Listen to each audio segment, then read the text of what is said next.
کوئی بخشش کی امید ہے؟ اگر میں اسلام قبول کر لوں، اگر میں اسلام قبول کر لوں تو میری بخشش کی بھی کوئی امید ہے؟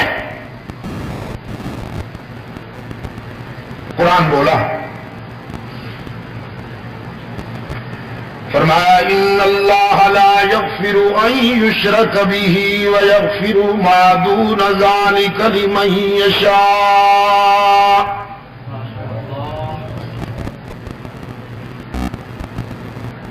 جو شخص حلقہ اسلام میں آ جاتا ہے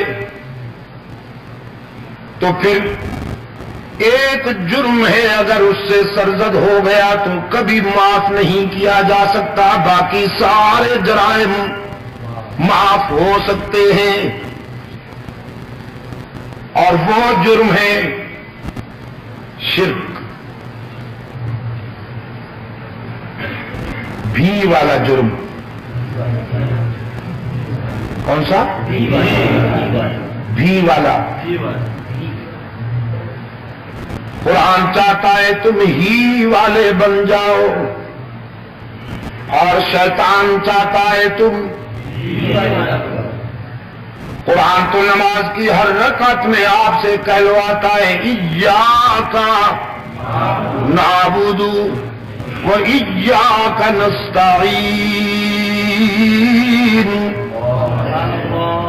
ہم تیری ہی عبادت کرتے ہیں، اور الحمدللہ الحمدللہ ہم تیری ہی عبادت کرتے ہیں اور کرتے رہیں گے، مسجد کے اندر بھی مسجد کے باہر بھی، تو ہی ہمارا معبود، تیرے سوا ہم کسی کو معبود نہیں مانتے، تو ہی ہمارا مسجود، تو ہی یا تو بھی، یہی فرق تھا، یہی فرق ہے اور یہی فرق رہے گا یکجائیوں میں اور ہر جائیوں میں، مجاہدوں میں اور مجاوروں میں، شیدائیوں میں اور حلوائیوں میں، یہی فرق رہے گا۔ شیدائی ہی والے، حلوائی بھی والے۔ شیدائی کہتے ہیں ہماری جبین کی عاجزی کے لیے سچا مسجود اللہ ہی، اور حلوائی کہتے ہیں اللہ بھی، اس کے بندے بھی، اس کے نبی بھی، اس کے رسول بھی۔ شیدائی کہتے ہیں، یکجائی کہتے ہیں ہر جگہ موجود، اور ہر جائی کہتے ہیں ہر جگہ موجود اللہ بھی، اس کا پیغمبر بھی، اس کے ولی بھی۔ شیدائی کہتے ہیں علام الغیوب اللہ ہی، اور حلوائی کہتے ہیں یہی فرق تھا، یہی فرق ہے اور یہی فرق رہے گا۔ اگر ہی میں کسی نے وفا نہ کی، اگر ہی میں کسی نے ٹھوکر کھائی، شرک کر لیا، قرآن کہتا ہے لا یغفر ان یشرک بہ ویغفر ما دون ذلک لمن یشاء۔ مشرک کے لیے نجات کے دروازے بند کر دیے گئے ہیں، اسے نہ نبی کی شفاعت بچا سکتی ہے، نہ اللہ کی رحمت کام آئے گی۔ مشرک کو معاف نہیں کیا جائے گا، باقی سارے جرم معاف کر سکتا ہے وہ مختار کل۔ وحشی کہنے لگا اللہ کے رسول، میں نے سنا ہے قرآن میں یہ آیت بھی آئی ہے من قتل منکم مؤمنا متعمدا فجزاؤہ جہنم خالدین فیہا، تم میں سے جس شخص نے کسی مومن کو قتل کر دیا ہو اس کی نجات نہیں ہوگی، اور میں تو مومن کا قاتل نہیں ہوں، مومن اعظم کا قاتل ہوں، میرے ہاتھوں سے تو حمزہ جیسا مومن ریزہ ریزہ ہو گیا، تو پھر میری نجات کیسے ہوگی؟ صاحب قرآن نے فرمایا آگے بھی تو پڑھو نا، قرآن کریم نے آگے بھی کچھ کہا ہے وہ بھی پڑھو، الا من تاب وآمن وعمل عملا صالحا فأولئك يبدل الله سيئاتهم حسنات وكان الله غفورا رحيما۔ مگر وہ کہ جو شرمندہ ہو کر روتا ہوا اللہ کے در پہ آ جائے، اس کی رحمت پر امید لے کر روتا ہوا اس کے در پہ آ جائے، توبہ کر لے، ایمان لائے اور عمل بھی اچھے کرنا شروع ہو جائے، رب العالمین نے فرمایا ہم اس کا یہ جرم بھی معاف کر دیتے ہیں،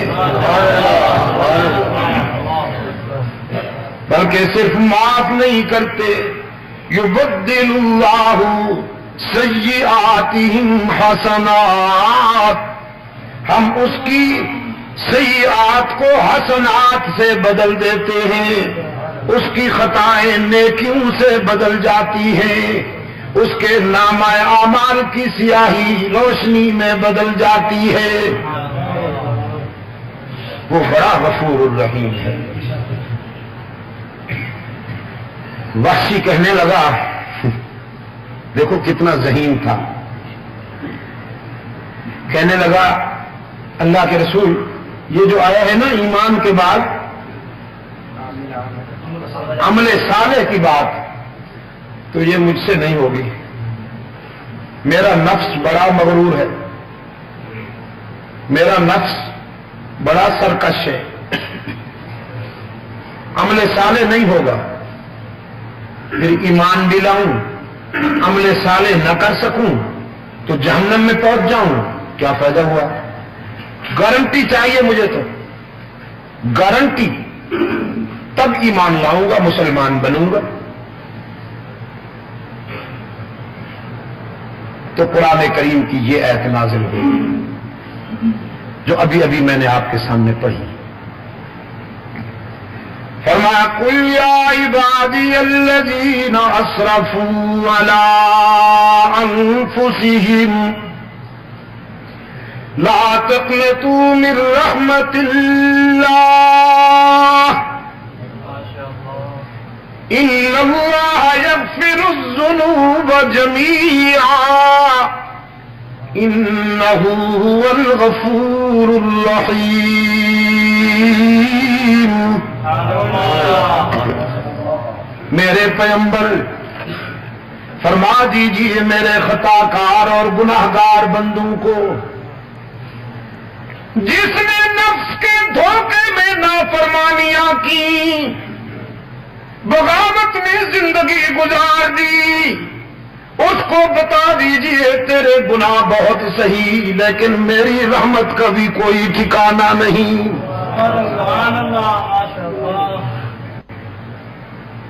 تمہیں اللہ کی رحمت سے مایوس نہیں ہونا چاہیے۔ نبی عبادی انی انا الغفور الرحیم، میرے خطا کار بندوں کو کہہ دو اگر تمہاری ٹھوکریں بہت ہیں تو میری رحمت کا بھی کوئی ٹھکانہ نہیں۔ من یعمل سوءا او یظلم نفسہ ثم یستغفر اللہ یجد اللہ غفورا رحیما. جس نے پوری زندگی خطاؤں میں گزار دی ہو لیکن پھر احساس ندامت میں جب روتا ہوا میرے در پہ آئے گا تو مجھے غضبناک نہیں پائے گا، مہربان پائے گا. بیت اللہ کے جو غلاف رکھا ہوتا ہے